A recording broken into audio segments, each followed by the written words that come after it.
Boa noite, pessoal. Estamos aqui mais uma vez no podcast da RLD.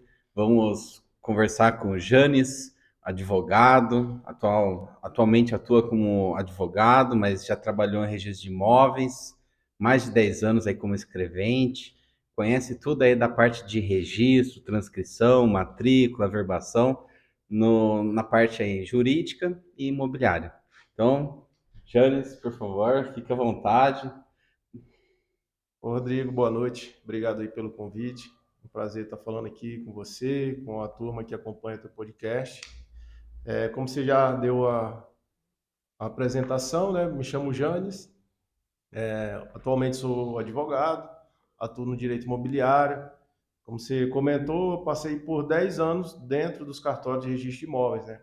Eu sou natural lá do Acre, de Rio Branco, e lá foi onde eu comecei a trabalhar com registro de imóveis. Tive a oportunidade de trabalhar em dois cartórios lá no estado do Acre.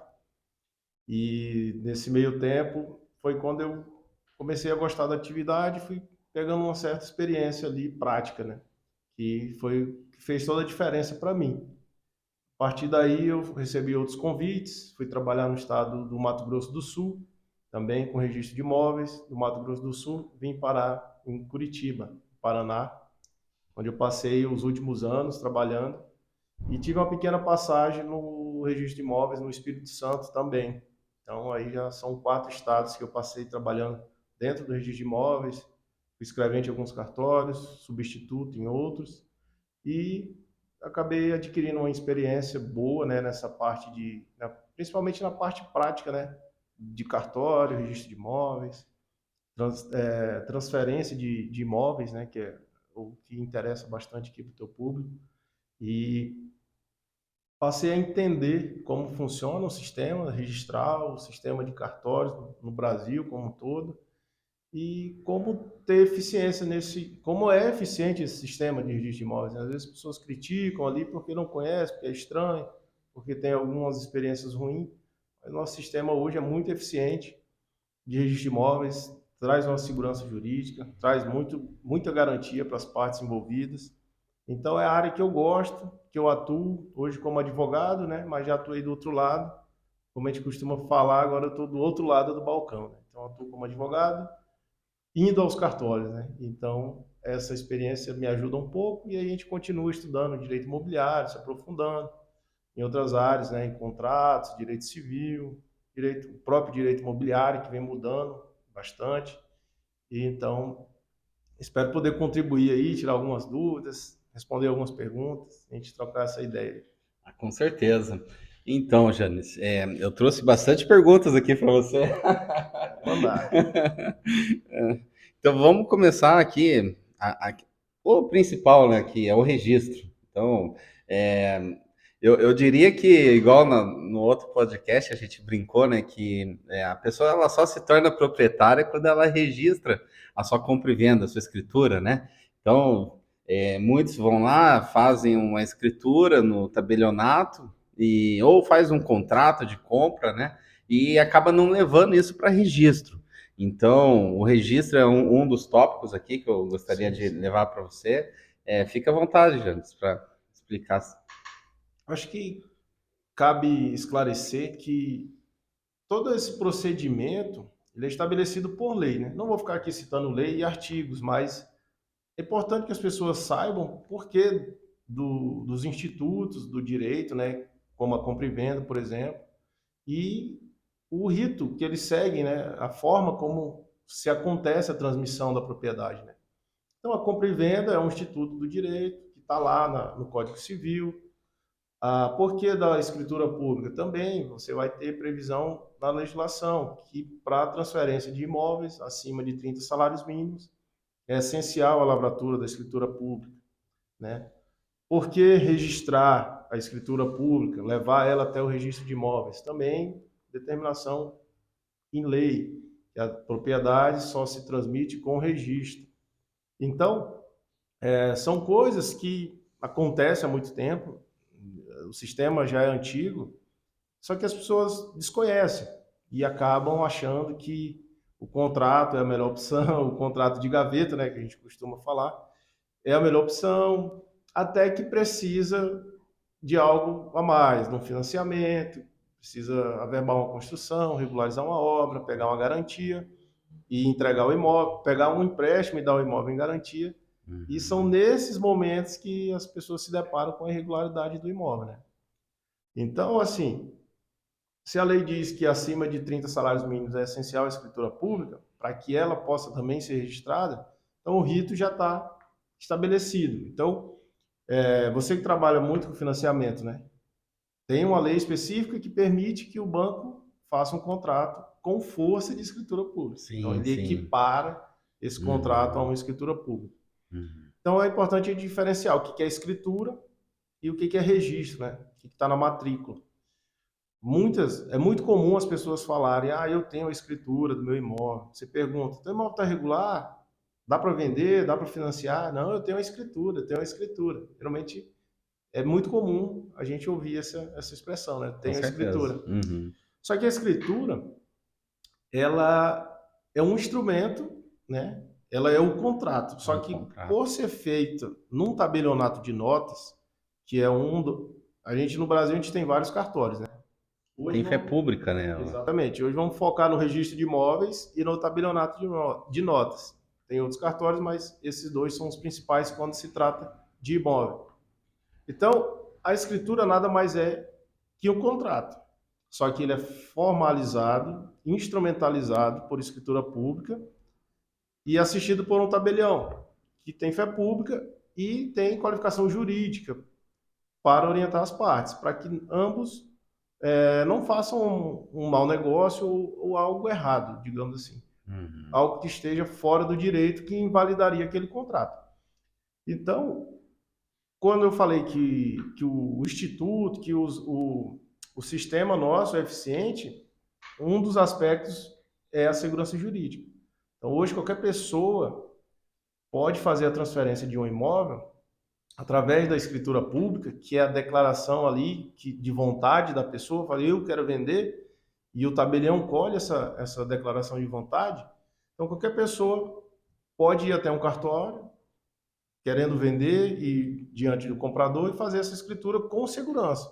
Por mais que ela não tenha conhecimento da legislação, o tabelião vai orientar. Então, por isso, quando Uhum. você faz uma escritura pública, você tem segurança jurídica, porque você está assistido por um operador do direito, com Mas fé pública. assim, vou colocar um temperinho aí nessa história. Vamos lá. E se a gente faz a escritura pública e depois não registra ela no cartório de juiz de imóveis, como que a gente vai ficar? Aí a Os gente, riscos do negócio, aí a gente né? tem um problema de direito, né? Propriamente Uhum. dito. Você não tem o direito, você não tem a propriedade plena do imóvel. Você adquiriu ele, mas enquanto você não levou a registro e publicizou esse direito, que é basicamente a função ali do registro de imóveis, além de dar segurança jurídica, também ele é publicizar os direitos, né, sobre a propriedade.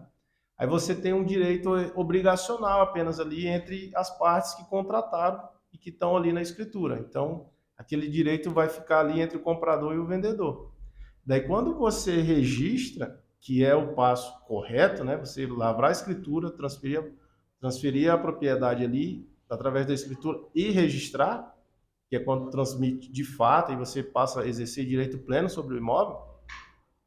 Aí esse direito ele é publicizado e ele passa a ter efeito perante a terceiros, né? Então, por isso Uhum. que o banco pede a certidão do registro de imóveis. Então, ó, eu quero a certidão de inteiro teor do registro de imóveis, com negativa de ônus, para ver se quem está falando para mim que é proprietário e que quer vender o imóvel, ele de fato e de direito é proprietário daquele imóvel. Se ele leva a escritura, aí ele já tem problema. Por quê? Porque ele não registrou, não transmitiu a propriedade e não cumpriu o requisito da lei, né?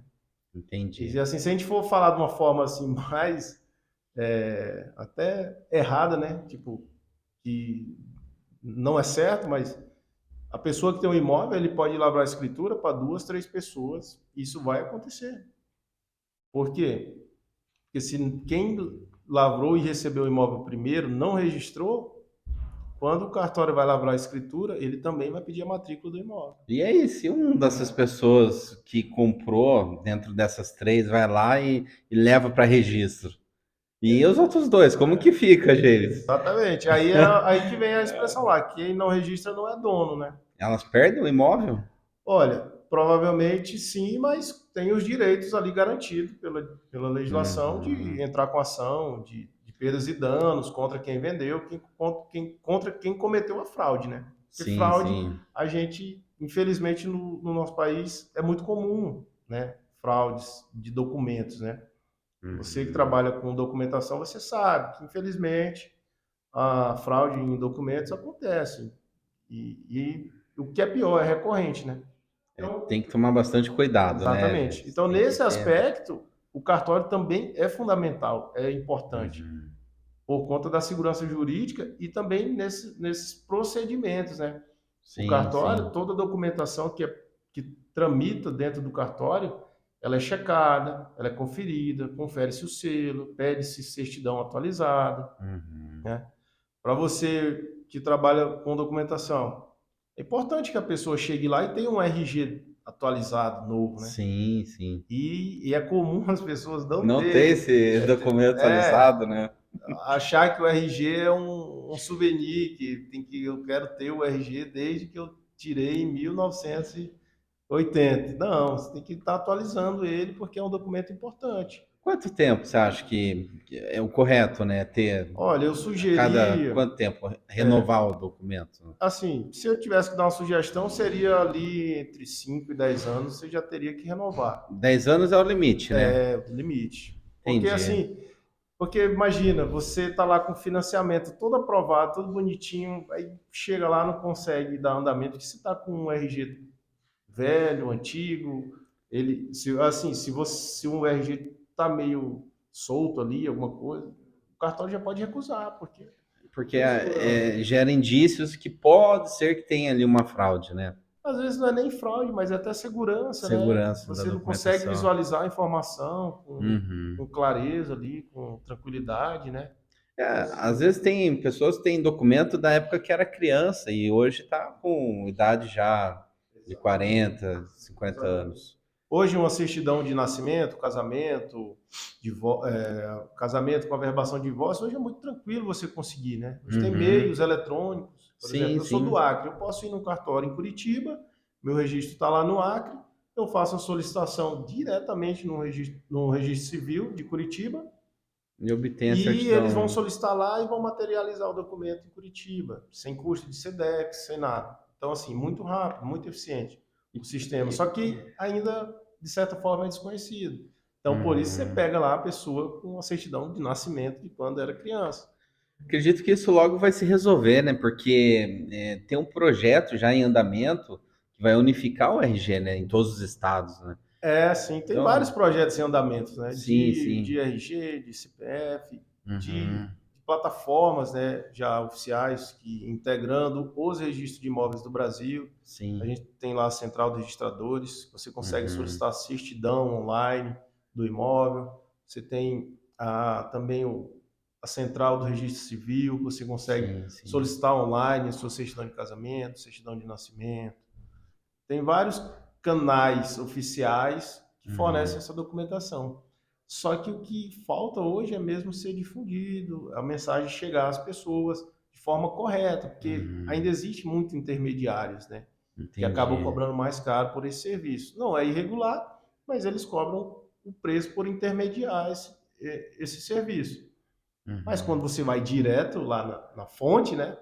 E é Aí resolve, online né? também, você vai solicitar pelo preço da conveniência do site e já direto do cartório. Então, assim, Claro, tem boas ferramentas, né, com que as certeza. pessoas precisam conhecer. Concordo. E, bom, próxima dúvida, a questão da transcrição e averbação. Também muito importante, né? No ato de registro, no ato de compra e Exatamente. venda, né? Ainda nessa esteira do documento atualizado, Uhum.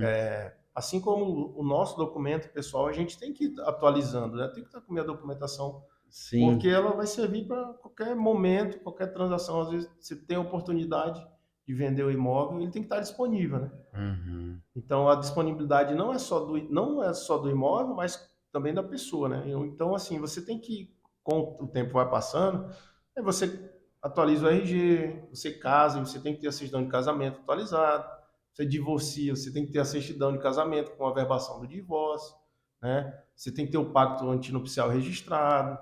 São coisas que envolvem a transmissão da propriedade. E Uhum. isso da pessoa. Quando a gente vai para o imóvel, que a gente costuma falar dentro do registro, que é a qualificação objetiva, o imóvel também precisa estar atualizado, né? Às vezes a pessoa tem Uhum. um imóvel lá, mas adquiriu há muitos anos atrás e na época da transcrição. No Brasil, a gente tem assim, uma divisão ali da Lei 6.015, acho que é 73, salvo engano, o ano.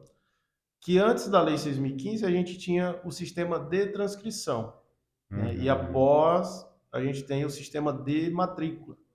Ah, E entendi. quando a gente sai da transcrição para a matrícula, a gente tem na matrícula a concentração dos atos. Então, na matrícula eu tenho o histórico do imóvel em um lugar só. No sistema antigo de transcrição, eram transcritos os contratos. Ou Hum. seja, para cada contrato eu tinha um registro. E Nossa. cada escritura, por exemplo, eu teria um registro. Então, se eu transmitisse um imóvel 5 vezes, eu ia ter 5 registros. Por Uhum. quê? Porque eram registrados os contratos, as transmissões, as escrituras, né? Mas eles eram vinculados com numeração Não, como é era tudo hoje? vinculado, tinha um registro Hum. anterior, tinha uma sequência, era possível, isso não se perdia. Tinha uma ordem Tinha ali. uma ordem, tinha um registro Hum. anterior, só que o foco era o fólio pessoal ali, né? Que era a transmissão entre as pessoas. Então Uhum. registrava-se os contratos. Então por isso que não sei se o termo vem daí, mas eles transcreviam o contrato. Então Certo. por trabalhar em cartório, eu vi Até as muitos. cláusulas eram transcritas? Exatamente. Nossa, Então que era interessante. sucinto, né? Você tinha um Uhum. registro lá, o livrão, aqueles livros antigos de cartório, então você tinha lá o número de ordem, o transmitente, o adquirente, a forma do título, as condições, forma de pagamento, tudo Uhum. isso, e era um registro só. E quando vendia esse imóvel novamente, aí o novo registro. Então, então assim, o sistema ele não era tão específico como é hoje. Se você vai na lei de registros públicos, ela fala como que é a descrição do imóvel, como tem que ser a descrição do imóvel, como tem Uhum. que ser a qualificação das partes, Uhum. tudo esmiuçadinho. Sim, E quando você volta na transcrição, não tinha-se essa prática de hoje, né? Está falando de 1970. entendi. Então, por isso que dá muito problema quando a gente vai na transcrição, porque você chega lá, Rodrigo, casado, residente em Curitiba, adquiriu o imóvel. Certo. Isso acontece. Mas quem que é Uhum. esse Rodrigo? Qual que é o RG? Qual que é o CPF? Ele era casado, solteiro? Com quem que ele casou? Então, esse registro ele não está atualizado, né? Então, pelo Entendi. menos aí ele está desde 73. Tem vários, 69, 60, enfim. São vários. Hoje a ordem obrigatória qual que é? Aí hoje a gente tem a matrícula. E a Uhum. matrícula, ela segue, ela é unitária, ela é única. Então, se Uhum. você tem um imóvel, ele vai ter uma matrícula, em analogia seria a certidão de nascimento do imóvel. Certo. Então, ela nasce com a matrícula, o imóvel nasce com a matrícula, e todos os atos envolvendo esse imóvel, eles vão ser inscritos, né, vão ser registrados na matrícula em ordem sequencial. Entendi. Então, se o Rodrigo vende um imóvel para o Janes, ele vai ficar registrado essa transmissão em uma única matrícula. Entendi.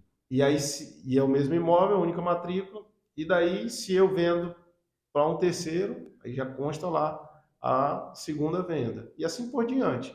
Então, você tem a concentração dos atos. É o mais importante hoje e o diferencial da nossa matrícula, que é um sistema brasileiro, né? E é o diferencial, é o princípio da concentração dos atos. Então, toda a informação que você quiser pertinente àquele imóvel, ele vai estar num lugar só, num cartório só, numa matrícula só. Vou trazer um tempero para essas perguntas agora. Pode mandar. E se o imóvel ele for demolido, o que que acontece? Encerra a matrícula? Ou ela continua com as Mas aí mesmas? é que tá. O imóvel, ele não é só edificação, entende? Ah, Quando a gente abre a matrícula, em regra, a gente abre do terreno, né? Uhum. Dependendo da origem, né, de como foi aberta essa matrícula, se já tinha construção ou não, se veio do sistema de transcrição, se veio de um loteamento, se veio de um condomínio, você tem que ver a origem dela. Uhum. Mas a matrícula, ela não é da edificação, da construção. Ela é do imóvel como um todo. E o imóvel começa pelo terreno. Entendi. Então salvo os condomínios, né, de prédio, né, que você vai ter Sim, lá um que é a fração apartamento, ideal daí. ele vai começar com a descrição já da unidade, apartamento X, com área tal, privativa, comum, etc. Mas ele vai ter a fração ideal do terreno, Certo. sobre onde está a edificação. Vai ter um endereço dentro ali daquele condomínio ou daquele empreendimento, né? Sim, mas Só aí que ele tem a fração ele tem um ideal. pedacinho ali de solo, que é onde você quis chegar, que Fração começa no ideal do terreno. solo. Então tudo começa do chão. Então, Show? se houver a demolição, isso vai ser averbado na matrícula que a edificação que tinha no imóvel foi demolida. E para Então daí isso não encerra a existe, matrícula. não encerra. Para isso existe um Uhum. procedimento, né? Que você vai na prefeitura, tira o Certo, alvará, certo. certidão de demolição, tem todo o trâmite. A Uhum. matrícula, ela não, geralmente, em regra, ela não encerra. Assim, por esses motivos, né? Ela tem as hipóteses de serem encerradas. Quando você unifica dois lotes, aí você Uhum. encerra a matrícula dos dois, porque você está abrindo um, Ah, entendeu? entendi, entendi. Aí isso é uma hipótese de você encerrar uma matrícula. Mas, em regra, os imóveis permanecem com as matrículas abertas até que se modifique de uma forma que necessite, né? A unificação é Entendi. uma, né? Você tem dois, Bacana. faz um. Então, você vai encerrar duas matrículas. Então eu posso, se eu tiver 3 terrenos, quiser fazer um condomínio ali com várias casas dentro, desde que a prefeitura autorize, eu posso fazer um condomínio com várias unidades? Sim, né? Mas quando a gente fala em aspectos urbanísticos, né? Que é o Uhum, quê? É você fazer um condomínio, você sempre vai ter que partir do município. Porque uhum. sempre quem regulamenta as construções, os condomínios, loteamentos, tudo isso é o município. Porque eles que têm essa qualificação técnica, né? Dentro do registro de imóveis, a gente não tem engenheiros, por exemplo. Pode ter ali, mas não é a função do registro de imóveis entrar nesse aspecto técnico, né? Então, assim, os parâmetros urbanísticos vão estar lá no plano diretor. E quem vai fazer a leitura ali inicial do plano diretor é o município, né? Que tem o setor de obras, infraestrutura, toda essa questão técnica, né? Então, se você quer fazer um condomínio, você tem que apresentar esse projeto para o município, que ele aprova através de um alvará. Aí ele fala: não, Entendi. pode construir 10 casas aí nesse terreno, porque Uhum. ele vai autorizar. Porque quem expede o habite, né, que é o documento que encerra ali a obra, que conclui a obra, é o município. O que o Entendi. cartório vai analisar é o quê? Ah, você tem 3 terrenos com 3 matrículas. E aí você pegou esse projeto e lançou em cima dos 3 terrenos. Aí o registro de imóveis vai aplicar os princípios do direito e do registro de imóveis. Se você quer fazer uma construção só em cima de 3 terrenos, você vai primeiro ter que unificar os 3 terrenos. Lá Entendeu? vem eu com os temperos. Aí você vai ter que unificar. E se eu construir e não unifiquei? E agora? O que que acontece? Vai ter que unificar. E Porque senão você faz esse serviço, né? fazemos, porque senão você não vai conseguir a regularidade, entendeu? Hoje as Entendi. prefeituras estão evoluindo nesse aspecto, para eles Uhum. já evitarem esse tipo de situação. Pode Então ser eles que ainda já aconteça, conferem com antecedência exatamente. Então, essas assim, se situações. você chega lá com um condomínio, com um projeto em cima de um terreno, aí ele vai te pedir as matrículas do imóvel. Aí você vai Uhum. chegar com 3. Aí o fiscal lá, o engenheiro que for analisar o projeto, ele vai falar: não, precisa unificar. Lá em Curitiba, a gente já está nesse ponto, já chegou a esse ponto. Mas pode ser que tenha outras cidades que não. Né? Ele vai Certo. olhar só o aspecto urbanístico, não vai olhar para essa parte registral, né, do direito, e não vai alertar a pessoa. Vai fazer o alvará, vai liberar. Só que Isso quando chega. acontece bastante? Olha, eu acredito que acontece. Já trabalhei em lugares que acontecia. Uhum. Mas é porque, assim, tem lugares que a prefeitura, nem toda prefeitura é igual a de Curitiba. E eu falo em arrecadação. E infraestrutura, né? Em estrutura, em arrecadação, em Uhum. tudo, né? Então vai ter interiores aí que dificilmente a, a prefeitura vai barrar um projeto desse, porque senão não vão aprovar nada, entendeu? Porque assim, tem cidades que não têm o nível de regularização também que Curitiba tem, entende? Entendi. Alguns professores do direito imobiliário que fazem cursos falam que a gente tem aí em torno de 40% dos imóveis no Brasil irregulares, né? Então, assim, 40% é muito alto. é bastante Isso, mesmo. é.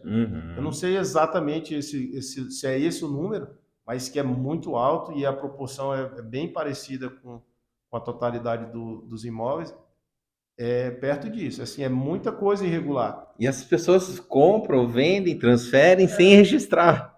Contrato de Ai, gaveta, ai, então ai. assim, constrói sem tirar o alvará. Às vezes em Curitiba mesmo a gente vê, às vezes tira o alvará, mas constrói diferente. Então assim, como eu falei no início, ainda é uma coisa estranha para a sociedade assim a questão, em alguns aspectos, né? A questão do registro de imóveis, de ter, até que você precisa.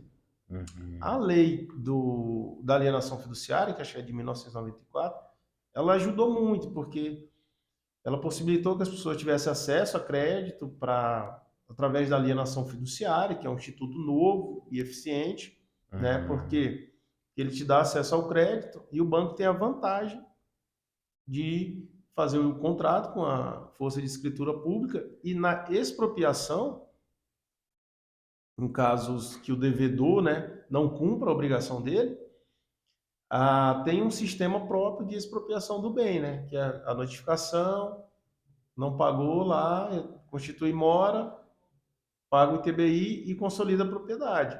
Isso acontece tudo administrativamente no registro de imóveis. Então você não precisa judicializar. Então, Uhum. a alienação fiduciária fomentou bastante a regularização dos imóveis. Por quê? Porque o banco só aceita a garantia do imóvel regular, que tem a matrícula, que tem a metragem do terreno correta e que tem a construção, quando for o caso.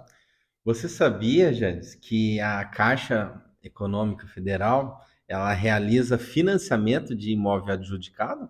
Sim, é É a venda uma direta. venda É a direta. venda direta. Aí a venda direta, dependendo do caso, você pode financiar também Sim, sim. E inclusive tem um estoque muito bom de de imóveis, né? imóveis com preços. Recentemente eu fiz um que para um cliente que ele não teve disputas, ele conseguiu pelo valor mínimo. Um imóvel com valor assim, é, com o valor que ele pagou e o valor que valia, uns 40% abaixo. Quando você vai na venda direta, porque o procedimento acontece, consolidou a propriedade, que é após intimar o devedor, para ele Uhum, pagar as parcelas em atraso, ele recebeu a notificação, não pagou e a propriedade é consolidada em favor do credor, ele tem que uhum, fazer dois leilões. Se ele realizou os leilões, cumpriu lá o que está na legislação, que é a realização dos dois leilões, notificou o devedor, os leilões, tudo certinho, e não houve lances, os dois leilões foram negativos, o imóvel passa a ser de fato do banco, ele já não tem mais nenhuma obrigação ali de fazer leilão, ele pode fazer a venda direta. Se você procurar lá no site da Caixa, dos bancos, né, você coloca imóveis, venda direta, Caixa, lá no Google, vai ter lá a relação. E esses, dependendo da situação, você pode até fazer uma oferta de valor. Ó, eu tenho tantos mil à vista. E se o banco aceitar, ele vai poder vender, vai lavrar a escritura, vai transferir a propriedade. Então, assim, é uma área muito boa, muito interessante, porque tem muito imóvel, né? Na é. consolidação. E, e quando a pessoa, o proprietário anterior não saiu do imóvel, como que resolve isso? Ó, essa é uma questão que é tratada muito em cursos de leilão, hein? Se eu falar aqui, vão querer. Quem vende curso de leilão aí, eu até participo de um É? leilão, eu falo um pouco sobre a parte de matrícula nesse curso de Aham. leilão. Mas assim, não tem uma fórmula mágica, né? Assim, não tem um pulo do gato. Você vai ter que analisar a situação. Se a pessoa está no imóvel, o que eu recomendo sempre é a conciliação, né? Faz uma conciliação. Então chega lá para a pessoa, olha, rematei o imóvel, já adquiri. Primeiro você supera toda a parte documental, né? Transfere a Uhum. propriedade, porque isso aí é independente, né? Você vai, é tudo documentação, lava a escritura, paga o ITBI e registra a escritura. Se torna Transfere a proprietário, propriedade. Aí né? você se torna proprietário de fato e de direito. Aí você tem Aí que você, reintegrar a posse aí dele. você vai conversar com quem está no imóvel, né? Caso ele ainda Entendi. esteja lá. Negocia, fica, Uhum. cara, já comprei o imóvel, já está no meu nome. O que você quer para você sair aí? Que às vezes o cara quiser, paga aqui minha mudança para algum lugar. É muito mais barato ir lá gastar uns R$ 800 numa mudança para o cara, do que Uhum. você ter toda a dor de cabeça de entrar num processo. Embora eu seja advogado e gostaria de ser contratado, mas tem o custo do advogado, do processo, Uhum. do tempo. Então, assim, a conciliação sempre é o melhor caminho. Conversa com ele, fala, eu te pago um mês de aluguel. Daí você sai, um mês de aluguel é Uhum. quanto? 1.500 conto. E a pessoa sai. Então, assim, tem que buscar alternativas. Mas se caso na conciliação não se resolver, Aí, justiça, é emissão na demorado? posse. Não, É é tranquilo? tranquilo. Mas, assim, tem um rito, né? Tem um Tem um rito, tem um procedimento, um procedimento. processo, E tem aí que você levantar vai. as provas e assim o juiz vai Geralmente, analisar. essa parte probatória é tranquila, né? Porque você já vai ter Uhum. o registro, né? Você vai comprovar que arrematou no leilão, vai ter os editais, tem tudo isso. Uhum. Você comprou do banco, e você vai pedir a emissão na posse, né? Quero entrar no imóvel, já comprei, arrematei, quero entrar no imóvel. O que não pode fazer é demorar para fazer isso. Se você está nessa situação, tem que procurar o Janes. Isso aí. Isso acontece. Mas eu particularmente vi poucos casos assim, com dificuldade, né? Uhum. E, assim, você pode fazer essa análise antes, né, de comprar, né? Com Dá uma certeza, com olhadinha. certeza.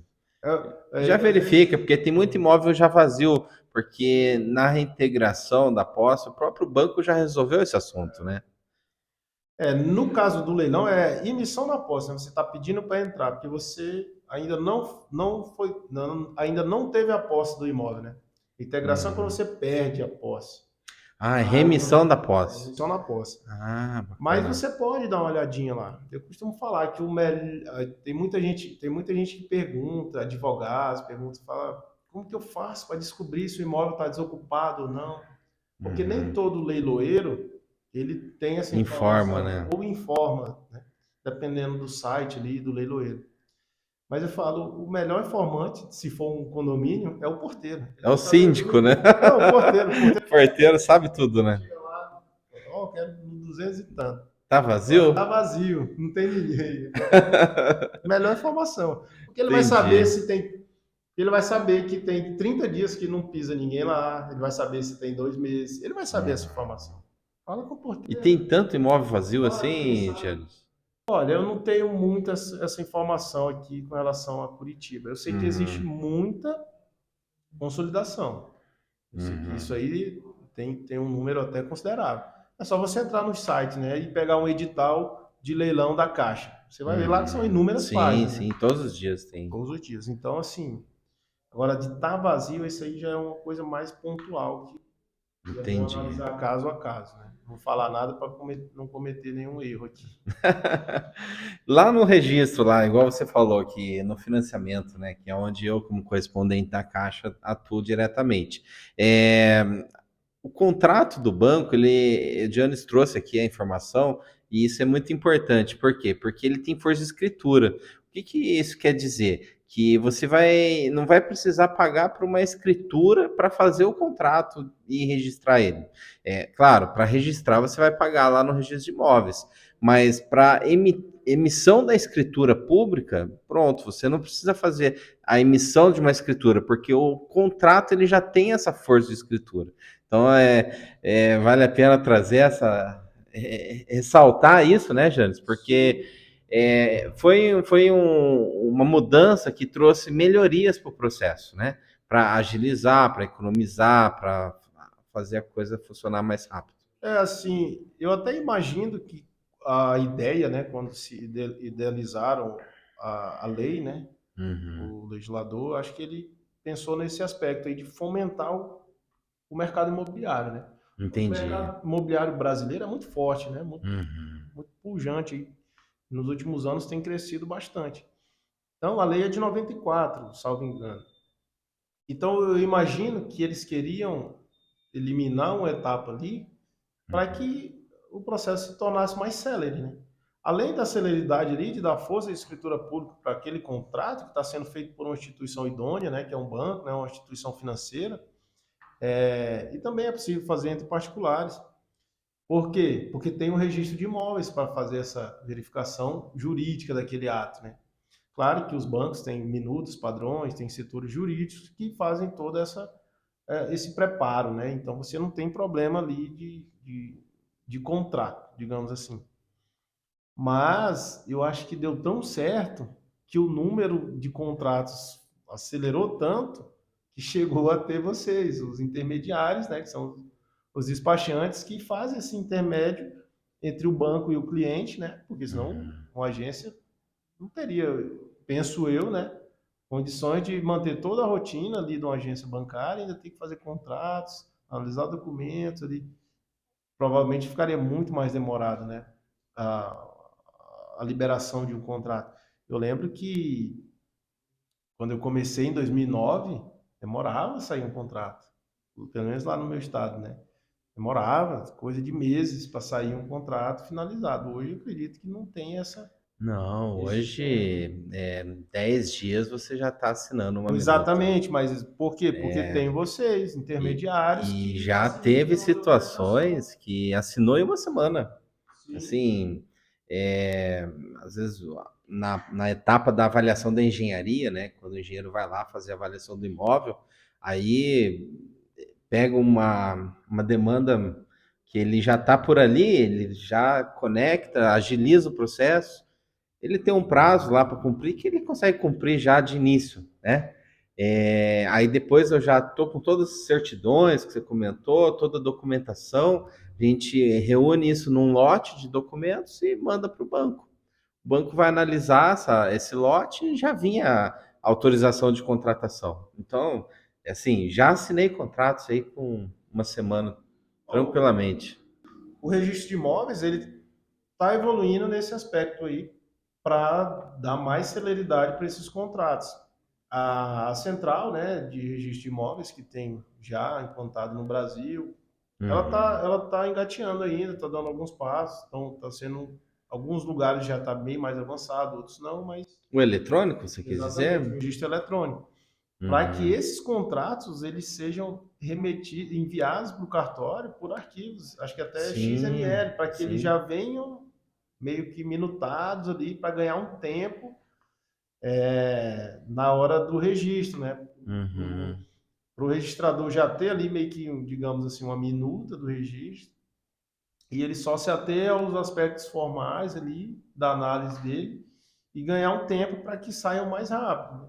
Porque hoje, em média, acho que são 10 dias o registro de um contrato dentro do cartório, né? Isso. É. E as Análise, pessoas. análise inicial, né? É 10 Isso. dias. Aí Mas depois, se tiver alguma pré-notação, alguma exigência registral, é porque aí recentemente vai mais alguns o dias. prazo foi ajustado, né? Por Uhum. lei. Então, antes eram dias corridos, agora a gente tem dias úteis. Uhum. E nessa eles reduziram para 10 dias. Eu quase certeza que ficou nesse prazo. Mas tem Isso. lugares que trabalham com prazos menores até. Por quê? Porque Uhum. entendem essa necessidade. Você mesmo fala, né, que as pessoas ficam ansiosas, né? Porque Fica. você tem o vendedor querendo receber, o comprador querendo entrar no imóvel e o banco querendo finalizar o processo.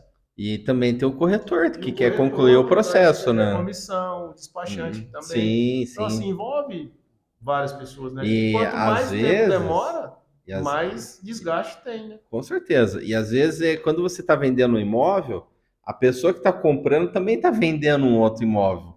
E Sim. daí você começa a aumentar essa linha de pessoas que estão dependendo de uma transação. E muitas das vezes essa transação não sai por uma questão assim contratual, um detalhezinho ali de qualificação. Por isso a importância do teu trabalho, né, e do despachante. Uhum. Eu, como estive lá do lado de dentro do cartório, do balcão ali, lidando com as pessoas, infelizmente a gente passa e vê situações complicadas, as pessoas choram, pedindo que registre, pedindo para antecipar o prazo, por Uhum. diversos motivos. Mas o que acontecia muito, que eu via assim, que as pessoas eram mal orientadas, né? Tipo, o registro de imóveis é o fim da linha. Então, E se chegar errado lá no fim da linha, volta vai tudo, né? voltar. Então, assim, Recomeça todo o trecho, né? então lá é o fim da linha. Então, a gente chega, a pessoa chegava lá já com raiva do mundo, porque ele já tinha passado por vistoria, pagou taxa de vistoria, pagou ITBI, já passou pela prefeitura, já passou pelo banco, já passou pelo vendedor, passou todas as etapas. Aí o último lugar que ele tem que ir é o registro de imóveis. O cara chega, só bate um carimbo aí. Não, não é só bater um carimbo. Tem toda a qualificação jurídica que a gente tem que fazer para quê? Para que você tenha segurança, né? Para quem está comprando, quem está vendendo, Com todo mundo tem a certeza. segurança. O banco tem a segurança. Sim, todo mundo de boa fé, né? Quer Todo mundo de fazer um boa bom fé. negócio e Então, assim, resolver, faz né? diferença essa qualificação. Porque Uhum. você perde não, você ganha um tempinho ali nessa qualificação, que demore 5, 10 dias, mas isso evita vários problemas no futuro. Agora eu vou trazer mais um tempero. Pode mandar. E se está tudo certo no contrato, as certidões, os documentos, e todo mundo tirou lá as conferências, e bem no momento que você lá, como escrevente, estava lá no registro de imóveis para chancelar o registro, aí aparece um bloqueio judicial. E agora? O registro sai ou não sai? Vai parar. Porque assim, hoje só tem. Assim, o risco hoje chama-se a indisponibilidade de bens, né? Uhum. Hoje os registros de imóveis do Brasil, eles têm acesso a uma central, que é a Central Nacional de Indisponibilidade de Bens, eu acho, é CENIB, a Certo. abreviação. E pelo provimento do CNJ, o cartório ele é obrigado a cumprir essa etapa do registro, que é a consulta da Uhum. indisponibilidade. Só que, assim, em regra, ele só vai impedir o registro se for do vendedor, né? Uhum. Só que aí a gente tem uma situação que é bem discutida Brasil afora aí, com relação ao comprador. Porque o comprador ele está em uma etapa dupla, né? Ele está comprando e ao mesmo tempo ele está entregando em garantia para o banco. Então, Janes, sobre condomínio também é algo que, com a cidade crescendo muito, né? Curitiba, por exemplo, até no podcast anterior, nós conversamos com o Miura, né, da Verba Fácil. Que acontece? Os terrenos antigos são muito grandes, então hoje as pessoas querem morar numa região mais urbanizada, né? Muita gente procura construir num condomínio por causa disso. Ou quer uma área muito grande, uma região mais afastada, que tem lá um paisagismo, tem uma infraestrutura diferenciada, até para trazer uma qualidade de vida melhor para a sua família. E o condomínio traz uma infraestrutura, certo? Então, do ponto de vista do registro, você faz essa parte de constituição de condomínio? A gente faz sim, a gente tem trabalhado bastante com pequenos condomínios, né? Uhum. Que gira em torno de 8, 10 casas, até menores, a gente faz muito de 2, 3 casas, né? Que são os condomínios de lotes, né? Que são os condomínios simples urbanos ali que 2, 3 casas de frente para a rua, que o condomínio ele é uma das formas de nascer uma matrícula, por exemplo, né? Entendi. Então a gente tem feito bastante, a gente faz tanto a incorporação como a instituição de condomínio, de pequenos condomínios. Só que o que é bom é, assim, a gente deixa sempre muito claro que o fato de a gente fazer o condomínio, a gente faz a constituição formal, né, nos aspectos jurídicos, mas tem um principal, que é o urbanístico, né? Que aí vem o município novamente. Porque para que esse condomínio se constitua, tem que passar pela análise do município, que vai autorizar a construção das casas, dos sobrados ou até do prédio, né? Porque assim, na lei, a lei de condomínio ela é uma só. Se você faz um condomínio de casas e um condomínio de prédio, né, o vertical, o horizontal, a mesma legislação. Então, com relação à edificação, a gente sempre precisa atender os requisitos do município, né, do plano diretor municipal. Então, é sempre bom a gente fazer essa primeira análise, a gente faz essa primeira análise, lá com a verba fácil, né? Tem essa parte técnica, tem engenheiro, tem topógrafo, para ver se precisa retificar a área, como você falou, terrenos grandes e antigos. Geralmente, terreno grande e antigo precisa de uma retificação de área. A gente precisa ter a área exata do lote, por quê? Porque quando você vai fazer o projeto para o município, você vai fazer o projeto da construção. Essa construção vai em cima desse terreno. E aí essa área tem que bater com o do projeto do engenheiro, né? E aí tem toda uma análise que a gente faz, ver o potencial construtivo da região, né? Porque você não pode construir a depender do tamanho do lote e da região. Você não pode, falando de Curitiba, né? Você não pode construir determinadas quantidades de sublotes, né? Então, o zoneamento urbano no município, ele vai fazer, a gente faz toda essa leitura através dos documentos que a prefeitura fornece para dizer, ó, esse terreno aqui você pode fazer tantos lotes, de tantos sublotes, né? Construir tantas casas, potencial construtivo 50%, aí você consegue fazer um sobradinho, né, de 2 pavimentos.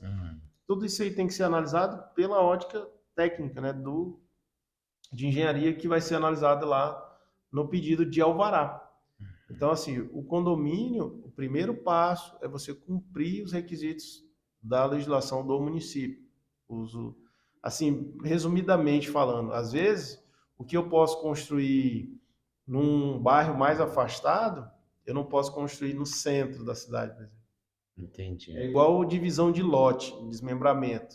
Se eu tenho um imóvel de 2.000 metros quadrados no centro e um afastado do centro, provavelmente no centro, se a prefeitura deixar dividir, dois, três no máximo. Porque eles não permitem você fazer pequenos lotes no centro de 250, 300 metros quadrados. E já não permite mais. E já lá, num bairro afastado, aí você já vai conseguir ali fazer mais lotes de 500, 400. Do ponto de vista jurídico, imagine o seguinte, um raciocínio. É, a prefeitura aceitou fazer um condomínio de frente para a rua com sublotes, né, com 6, 10, 15 de frente, uma área de fundo. Aí chega lá um cliente que quer realizar um- não, uma construção ou uma aquisição de um terreno, que seja, não no condomínio. Aquele terreno está no condomínio, mas ele vai falar, Janes, eu não quero fazer o uso da infraestrutura do condomínio, é, da área comum, salão de festa, portaria. A minha casa está de frente para a rua. E aí, Janes, o que você me diz sobre isso? Isso é um problema que a gente enfrenta bastante. Eu enfrentava no cartório. Por quê? Porque assim, a origem do imóvel, ela é importante para tudo, né? Se esse Uhum. imóvel ele tem como origem o condomínio, para que ele saia do condomínio, tem que seguir a legislação. A legislação que constitui o condomínio, ela também prevê a desconstituição, né? Vamos dizer, o encerramento daquele condomínio. Então, se a gente conseguir atender aos requisitos da lei, a gente vai conseguir fazer isso. Só que provavelmente a gente vai ter que desmembrar esse lote, fazer uma alteração na constituição do condomínio, porque vai ser mudada a fração ideal do solo da pessoa que vai sair e dos demais que vão ficar, entendeu? Porque embora ele tá de frente para a rua, o imóvel é dele, ele comprou e tal. Quando a gente fala em fração ideal, é como se todo mundo também fosse dono ali daquele pedaço dele, entendeu? Embora a edificação seja dele, tudo tenha matrícula unitária, tudo. Só que aí Para a gente desfazer isso, a gente teria que fazer uma divisão amigável, aprovar o desmembramento, retificar o condomínio. É toda uma complexidade jurídica que envolve vários passos, mas é possível. Possível fazer. Possível. De preferência num condomínio menor, que envolva poucas pessoas. Se for muito grande, dá para fazer, mas a complexidade aumenta. Sobre o loteamento, então, poxa, bastante informação importante que ajudou o loteamento, condomínio, registro, matrícula, as informações aí do dia a dia de quem lida com o registro imobiliário, né? Mas, poxa, né, Jôs? Estamos aí encerrando já. O tempo passou muito rápido. Rodrigo, agradeço o convite. O tema é bem extenso, né? Cada instituto desse a gente poderia fazer um podcast aí de horas, mas acho que pude contribuir com informação importante para atividade, né? Para quem busca aí o financiamento, né? Que são teus clientes. E espero que a gente tenha outras oportunidades. Esse foi o meu primeiro podcast da vida. Então, gostei, bem bacana. Para mim é um formato novo. A gente costuma assistir, mas não costuma participar. Então, obrigado pelo convite, pela oportunidade. Espero que eu tenha trago informações relevantes que possam ajudar aí, não só você, até como eu mesmo na minha profissão, né, no nosso dia a dia, porque o que a gente quer é facilitar, né, os caminhos de forma correta e justa, né, para que as pessoas tenham acesso aos financiamentos, à aquisição do imóvel, que a gente sabe que é uma coisa importante para elas, né, e às vezes a gente trata isso, não podemos tratar com uma coisa sem importância, né, é uma coisa muito importante, as pessoas realizam sonhos com você, né, a casa própria, então é bacana o teu trabalho, esse cuidado que você tem em cuidado das pessoas, da documentação, da transferência, para que elas tenham acesso e adquiram o imóvel com segurança, né, e possam seguir em frente sem ter nenhum problema jurídico depois, né? Então, parabéns pelo teu trabalho, obrigado pelo convite e conta aí comigo para as próximas. Sim, sim. Em breve vamos fazer mais. Você aí fica ligadinho que terá bastante conteúdo de qualidade, tá bom? Grande abraço, fiquem com Deus.